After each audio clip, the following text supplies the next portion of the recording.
Hello दोस्तों, स्वागत है आपका हमारे YouTube channel learning at home में। आज मैं आपके सामने आई हूँ एक नई वीडियो लेकर। आज का हमारा सब्जेक्ट है MPS 002 और आज का क्वेश्चन है रविंद्रनाथ ठाकुर के बारे में, जिनके बारे में ऑफ कोर्स आपने लाइफ में अब तक सुना ही होगा। तो चलिए शुरू करते हैं। आज का हमारा प्रश्न है कि रविंद्रनाथ टैगोर क्या वे एक मानवतावादी कवि थे? तो चलिए जानते हैं।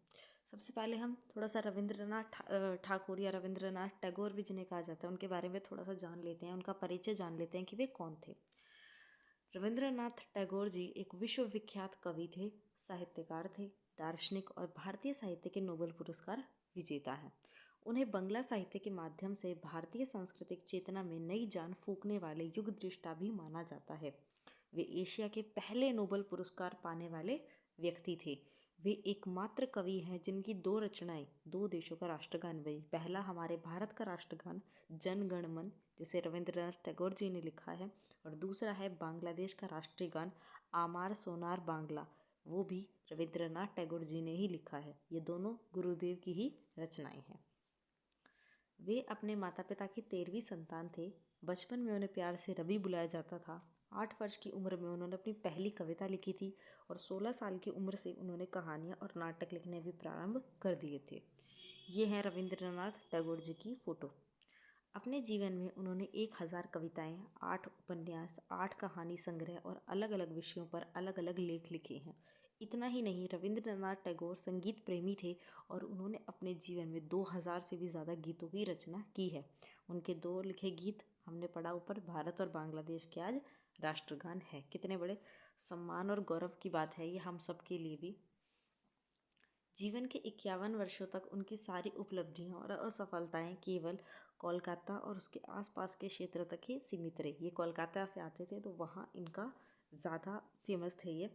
51 वर्ष की उम्र में फिर वे अपने बेटे के साथ इंग्लैंड जा रहे थे। समुद्री मार्ग से भारत से इंग्लैंड जाते समय उन्होंने अपनी कहानियों का जो संग्रह था गीतांजलि, जो उन्होंने बांग्ला में लिखा था, उसका अंग्रेज़ी अनुवाद करना इन्होंने शुरू कर दिया।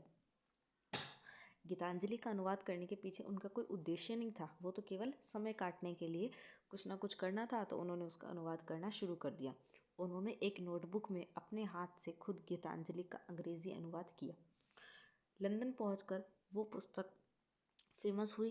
साहित्य गलियारों में इस किताब की खूब सराहना हुई। जल्द ही गीतांजलि के शब्द माधुर्य ने पूरे विश्व को सम्मोहित कर लिया।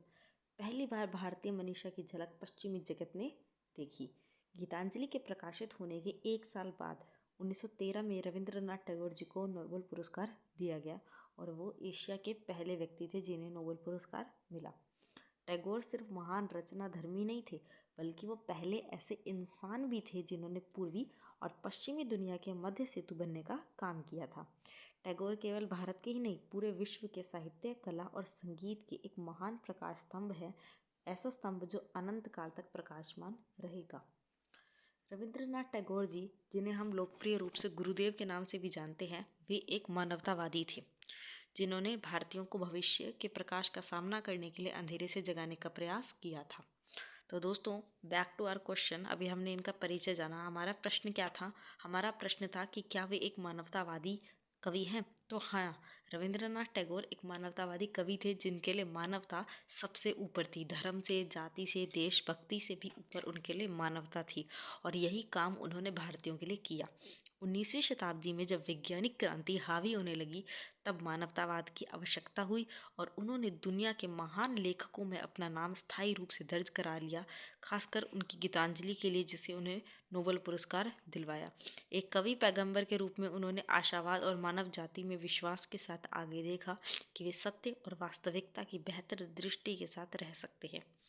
वे गांधी की तरह ही राजनैतिक रूप से एक समाज सुधारक थे, लेकिन गांधी से वे अलग थे। सेम भी थे और अलग भी थे। कैसे? वे दलितों, महिलाओं के उत्थान के मार्ग में विश्वास करते थे, न केवल भारतीयों के लिए, बल्कि वे खुले रूप से, ईमानदारी से यूरोपीय लोगों के लिए भी यही मांग करते थे। उनका मानना था कि यदि हमारे मन में स्वार्थ है, हम पूर्वाग्रह से ग्रसित हैं, तो मनुष्य की दृष्टि जो है वो धुंधली हो जाती है। मनुष्य बड़ी पिक्चर को नहीं देख पाता है। जब हम उस दूरी को पार करेंगे तो हमारी चेतना की मुक्ति वास्तविकता के मार्ग पर चलती है। यह एक ऐसा रेगिस्तान है जो बारिश तो करता है लेकिन कभी फल नहीं देता। मनुष्य को जन्म लेते ही दुनिया के लिए कुछ करना चाहिए, ये उनका कहना था। भगवान ने हमें जीवन दिया है और हम इसका बदला कैसे चुका सकते हैं? मानवता के माध्यम से। मनुष्य मनुष्य के लिए काम आए, उसके भला करे, उसका कभी बुरा ना करे, यही मानवतावाद है। और यही रविंद्रनाथ टैगोर जी भी इस बात को बढ़ावा देते थे, इसका समर्थन करते थे। टैगोर एक मानववादी कवि। महात्मा गांधी की तरह ही गुरुदेव रविंद्रनाथ टैगोर मानव की अच्छाइयों में पूर्ण विश्वास रखते थे तथा सह अस्तित्व को मानव विकास के लिए जरूरी मानते थे। वे एक संघर्ष विहीन विश्व समाज के समर्थक थे, कि ऐसा समाज हो जहाँ संघर्ष ना हो। उन्होंने मानव जीवन के हर क्षेत्र में संकीर्ण विचारों, भ्रांतियों और अंधविश्वासों को दूर करने का प्रयास किया। उन्होंने अलग अलग धर्मों, संस्कृतियों और विश्वासों की एकता पर बल दिया और अलग अलग राष्ट्रों के मध्य विचारों के आदान प्रदान के वातावरण निर्माण की प्रेरणा दी। अंतर्राष्ट्रीयतावाद का समर्थन किया और राष्ट्रवाद की संकुचित धारणा की उन्होंने निंदा भी की। यहाँ यह बात उल्लेखनीय है कि टैगोर जो है वह सहिष्णुता, शांति, पारस्परिक सहयोग और प्रेम के साथ पूरी मानवता के भविष्य से संबंधित तथ्यों को उच्च आदर्श पे स्थापित करना चाहते थे। वे मानते थे कि मनुष्य के स्वभाव में पारस्परिक सहयोग की भावना निहित है। हर व्यक्ति शांतिपूर्ण और सहयोग का जीवन बिताना चाहता है और सभी धर्मों का मूल तत्व क्या है? मानवता की सेवा ही तो है। तो जितने भी महापुरुष इस धरती पर आए हैं, सभी ने मनुष्य को एक ही ईश्वर की संतान माना है। इसी उच्च आदर्श के कारण अंतर्राष्ट्रीय सहयोग की भावना भी जन्म लेती कि हम सब मनुष्य एक हैं, मानवतावाद ही हमारा सच्ची सेवा है, तो हमें एक दूसरे का सहयोग करना चाहिए, एक दूसरे के काम आना चाहिए। इस प्रकार गुरुदेव रविंद्रनाथ टैगोर ने एक महान कर्मयोगी संत की तरह जीवन बिताया।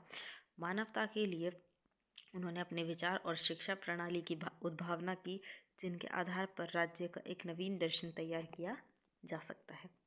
दोस्तों, रविंद्रनाथ टैगोर जी से रिलेटेड एक क्वेश्चन ये भी आता है, आपको अलग लैंग्वेज में पूछ लिया जाता है कि रविंद्रनाथ टैगोर और गांधी के मध्य डिफरेंस क्या थे। तो आप इसमें ये आंसर भी लिख के आ सकते हैं। सिमिलैरिटीज़ भी थी कि दोनों मानवतावाद, शांति को बढ़ावा देते थे, और डिफरेंस भी था कि गांधी सिर्फ भारत का बारे में सोचते थे, लेकिन जो रविंद्रनाथ टैगोर हैं वो बड़ी पिक्चर देखते थे। वो यूरोपीय लोगों की भी, विश्व के सभी लोगों की वकालत वो करते थे। तो आप उस क्वेश्चन में, वो केवल लैंग्वेज बदल के पूछा जाएगा, तो आप उस क्वेश्चन में ये आंसर भी लिख सकते हैं। तो ये थी आज की वीडियो। आपको अच्छी लगी तो लाइक कीजिए, अपने दोस्तों के साथ शेयर कीजिए, और हमारे वीडियो चैनल को और देखने के लिए, और ऐसी वीडियोस के लिए सब्सक्राइब कीजिएगा। आपका एक सब्सक्राइब बहुत मोटिवेट करता है ऐसी वीडियोस बनाने के लिए, और दोस्तों मेहनत भी लगती है, तो प्लीज़ लाइक कीजिएगा। वीडियो देखने के लिए आपका धन्यवाद।